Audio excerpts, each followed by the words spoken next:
ایک ٹائم آیا کہ آپ نے 50 لاکھ کے ٹیٹو بنوا لیے جسم پہ، پھر یہ کایا کیسے پلٹی آپ کی؟ کہہ لیں کہ بیٹھا ہوا تھا کبھی ایک دن تو ایک دم سے اللہ کا خوف آیا. سوچا کہ یار بہت گناہ کر لیے ہیں کہ اب اللہ تعالیٰ سے ایک بار دل سے معافی مانگ کر توبہ کر کر تو دوبارہ نماز پڑھ لینی چاہیے. 5 وقت کی نماز پڑھنا شروع ہو گیا، روزے رکھنا، تہجد پڑھنا شروع ہو گیا. تو بس اللہ تعالیٰ نے ہدایت دینی تھی. تو میں نے کہا یار مجھے لوگوں کی پرواہ نہیں کرنی چاہیے، کیونکہ یہ معاملہ میرا اور میرے رب کا ہے. دینی لوگوں کی تو وہ تو مجھے کافر اور جہنمی اور اس طرح بلاتے. لوگوں نے دھوکے بہت دیے. تو یعنی اس کے بعد سے میں کہتا تھا کہ ان کو کیا کہنا، لوگوں کو کیا کہنا، تو اپنے آپ کو دکھ دے دیتا تھا. لوگ کہتے ہیں یہ حرام ہے. اگر حرام ہوتا تو میرا نہیں خیال کہ آپ کو اللہ کے گھر میں حرم شریف میں آپ کو اس طرح جانے دیتے. اردو پوائنٹ کی ویڈیوز دیکھنے کے لیے ہمارا چینل سبسکرائب کیجیے اور بیل کے آئیکن پر کلک کیجیے تاکہ آپ ہماری تمام آنے والی ویڈیوز سے باخبر رہ سکیں. السلام علیکم ناظرین، آپ دیکھ رہے ہیں اردو پوائنٹ. میں ہوں فاروق شہباز وڑائچ. میرے ساتھ آج موجود ہے سجاد علی، جنہوں نے 50 لاکھ کے اپنے جسم پر ٹیٹوز بنوائے اور یہ کئی سال تک اپنے جسم پر یہ بنواتے رہے. یہ بڑی تکلیف کے ساتھ اپنے جسم پر یہ اپنا شوق پورا کرتے رہے. پورے جسم پر جو ٹیٹوز بنوائے ہیں وہ پورا میسیج دے رہے ہیں، پوری زندگی کی ان کی کہانی بیان کر رہے ہیں. لیکن پھر انہیں ایک دن احساس ہوا کہ یہ غلطی پر تھے، یہ مناسب چیز نہیں تھی. لیکن یہ واپس آئے، انہوں نے 5 عمرے کیے، نمازیں پڑھتے ہیں، اللہ کی راہ میں خرچ کرتے ہیں. آج یہ سوسائٹی کی طرف دیکھ رہے ہیں کہ وہ ان کے اوپر کرٹیسائز نہ کرے. کچھ خاص لوگ ہیں جو یہ چاہتے ہیں کہ اس طرح کے لوگ آگے بڑھیں، لیکن میجورٹی ہے وہ کرٹیسائز کرتی ہے ان حالات پہ، ان جو ماضی کی غلطیاں ہوتی ہیں اس کے اوپر بھی. لیکن سجاد علی پرعزم ہیں، آگے بڑھ رہے ہیں، اللہ سے معافی مانگ چکے ہیں اور چاہتے یہ ہیں کہ جو لوگ اس طرف آنا چاہتے ہیں، راغب ہوتے ہیں، وہ نہ آئیں اس طرف.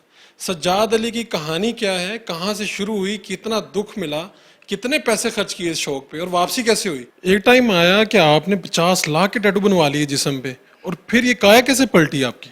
بس کہہ لیں کہ بیٹھا ہوا تھا کبھی ایک دن تو ایک دم سے اللہ کا خوف آیا تو نماز پڑھنا کہ سوچا کہ یار بہت گناہ کر لیے ہیں کہ اب اللہ تعالیٰ سے ایک بار دل سے معافی مانگ کر توبہ کر کر تو دوبارہ نماز پڑھ لینی چاہیے، سٹارٹ کر دینی چاہیے. تو سٹارٹنگ میں تھوڑا سا تھا مشکل، کیونکہ نہیں پڑھتا تھا، ریگولر نہیں تھا نماز کو لے کر. تو پھر آہستہ آہستہ آہستہ آہستہ ایسا ہوا کہ 5 وقت کا نماز 5 وقت کی نماز پڑھنا شروع ہو گیا. اور کیا نام ہے، روزے رکھنا، روزے ایکسٹرا جو ہوتے ہیں وہ بھی رکھے، تہجد پڑھنا شروع ہو گیا. تو کہتے ہیں کہ بس ایک دم سے اللہ تعالیٰ کی طرف سے ہوتا ہے کہ آپ کو آ جاتا ہے کہ ایک خوف آ جاتا ہے بندے کا. تو بس اللہ تعالیٰ نے ہدایت دینی تھی تو دے دی اللہ تعالیٰ نے. میں اس چیز کو میں نے قبول کیا. یعنی اب جس طرح میرا حلیہ ہے، بندہ سوچتا ہے کہ یار نہیں شاید مجھے نہیں معافی ملے گی، لیکن اللہ تعالیٰ نے پھر بھی مجھے اسی حالت میں ایکسیپٹ کیا اور مجھے اپنے آگے سجدہ کرنے کی توفیق دے دی. لوگوں نے تو مذاق بھی اڑایا ہوگا، تانے بھی دیے ہوں گے، پھر آپ نے 5 عمرے کیے، نمازیں پڑھنا شروع کر دیں اور اللہ کی راہ میں چلے گئے. لیکن لوگ کیا کہتے تھے اس وقت، کیا محسوس ہوتا تھا اور اب کیا محسوس کرتے ہیں؟ لوگوں کا تو میں کہوں گا کہ لوگوں کا تو کام ہے کہنا، میں وہ چیز کا نہیں. لیکن اس ٹائم پہ جب تھوڑا بچپنا تھا تو غصہ آتا تھا کہ کیا ان لوگوں کو یعنی جینے نہیں دیتے، میری اپنی لائف ہے. لیکن اس کے بعد جو ہے آہستہ آہستہ جب میں نے نماز اور عمرہ وغیرہ کرنا کیا اور نمازیں پڑھنا شروع کی، پھر مجھے لوگوں کی پرواہ نہیں رہی. میں نے کہا کہ یار خلاص، مطلب لائک لوگوں کو آپ جتنے بھی آپ اچھے بھی بن کے دکھاؤ تو برے، اور برے تو ویسے ہی ہو آپ. تو میں نے کہا یار مجھے لوگوں کی پرواہ نہیں کرنی چاہیے، کیونکہ یہ معاملہ میرا اور میرے رب کا ہے. تو میں چاہوں گا کہ وہی رب ہی مجھے یعنی اس چیز کی توفیق دے. بس مجھے لوگوں نے نہیں کچھ دینا. زندگی میں خوشی بھی آتی ہے، غم بھی آتا ہے. یہ کیسا فیز تھا کہ آپ کو درد سے محبت ہوگی اور آپ بار بار درد سہتے تھے؟ بس جی تھا لائف میں کچھ پوائنٹس آئے تھے میرے. تو میں کہتا تھا کہ یار مجھے کسی پہ اگر غصہ آتا تھا تو میں کسی پہ نکالتا نہیں تھا، اپنے آپ کو دکھ دے دیتا تھا. تو بس وجہ کیا تھی، غصہ کیوں آتا تھا؟ غصہ بس کہہ لیں بتانا مشکل ہے تھوڑا سا، لیکن لوگوں نے دھوکے بڑے دیے مجھے، لوگوں نے دھوکے بہت دیے. تو یعنی اس کے بعد سے میں کہتا تھا کہ ان کو کیا کہنا، لوگوں کو کیا کہنا، تو اپنے آپ کو دکھ دے دیتا تھا. کتنی درد ہوتی تھی یہ جب آپ جسم پہ یہ کام کرواتے تھے؟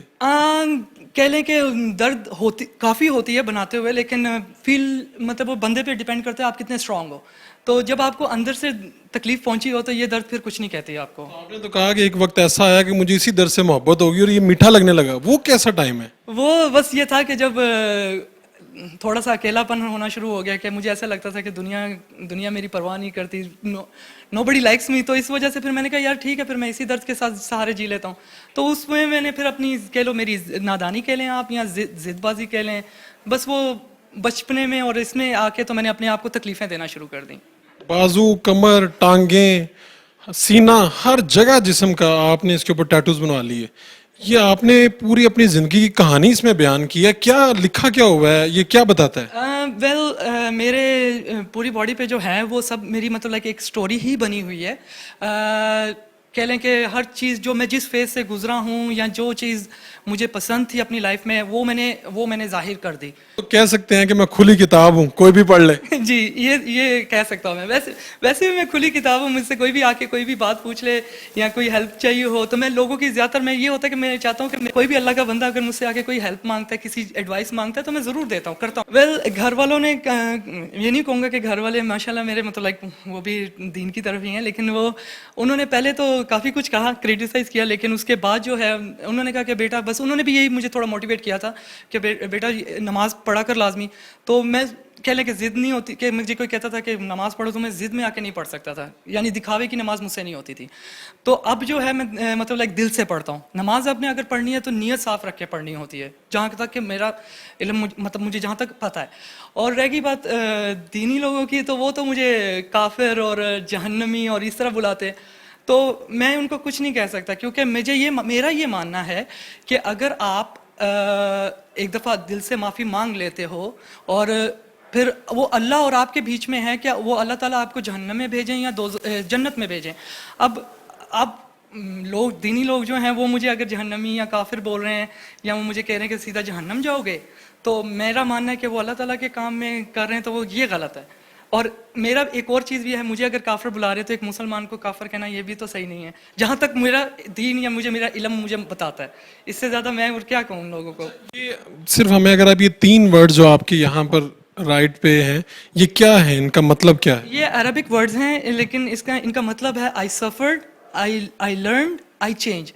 یہ تو آپ کی زندگی کی کہانی ہے, آپ نے سفر بھی کیا, آپ نے لرن بھی کیا, اور پھر آپ اب چینج بھی ہو گئے. جی, تو بس وہی سمجھے نا کہ کہتے ہیں کہ نا کہ انسان کو جب اللہ تعالیٰ کی طرف سے شعور آنا ہو تو پھر ایک دم سے ہو جاتا ہے. تو اب میری وہی زندگی کہ اب مجھے پتا تھا کہ یہ ورڈ کبھی میرے آگے آئیں گے, تو آج وہ مجھے سمپلی میری ورڈ کی جو ورڈنگ ہے وہ اینڈنگ کرتی ہے میری لائف کو. تو یہ جو 2 پر بنے ہوئے ہیں ان کا کیا مطلب ہے, جس سینے کے اوپر ارد گرد؟ یہ جو ہے ایک طرف گڈ ونگ ہے اور ایک طرف بیڈ ونگ ہے, اور درمیان میں گھڑی بنی ہوئی ہے. تو اس کا مطلب یہ ہے کہ اگر انسان کا وقت جو ہوتا ہے کبھی برا چل رہا ہوتا ہے, کبھی اچھا چل رہا ہوتا ہے, لیکن وقت رکتا نہیں ہے, چلتا رہتا ہے.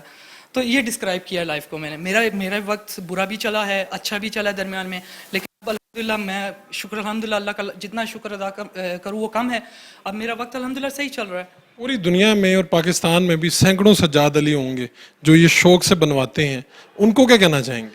سر پہلے فرسٹ آف آل تو میں یہی کہوں گا کہ آپ اگر یہ کرنا چاہتے ہیں تو نہ کریں, کیونکہ لوگ اسپیشلی جو دنیا ہے نا آپ کو جینے نہیں دیتی. اگر ایک انسان نماز کے لیے جا رہا ہے, ایک ایگزامپل دیتا ہوں, اگر ایک نمندہ نماز کے لیے جا رہا ہے تو اگر آپ اس کو کوئی باتیں سنا دو گے, تانے دے دو گے, تو وہ کہے گا یار ٹھیک ہے پھر میں کیوں جاؤں نماز پڑھنے, میں چلا جاتا ہوں واپس. تو ایک بندہ جب نیکی کی راہ پہ چلنے کے لیے قائل ہو رہا ہے تو آپ اس کو اپریشیٹ کرو, اس کو برا مت کہو, تھوڑا سا اپریشیٹ کر کے دیکھو, کوئی فرق نہیں پڑتا. اور رہ گئی بات کہ میں اگر یہ پرسنلی میں لوگوں کو یہی دینا چاہوں گا ایڈوائس کہ نہ کریں, کیونکہ بعد میں ریگریٹ ہوتا ہے.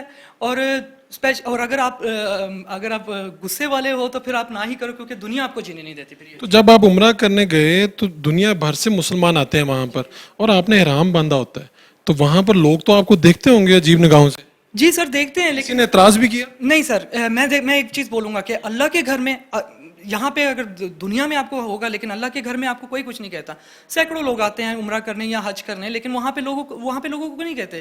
آپ گوگل کر کے دیکھ لیں, وہاں پہ لوگوں کی تصویریں دیکھ لیں, لوگوں کی لگی ہوتی ہے. اس کا مطلب ہے کہ لوگ اجازت ہے, مطلب لائک اگر لوگ کہتے ہیں یہ حرام ہے, اگر حرام ہوتا تو میرا نہیں خیال کہ آپ کو اللہ کے گھر میں, ٹھیک ہے, ایک پاک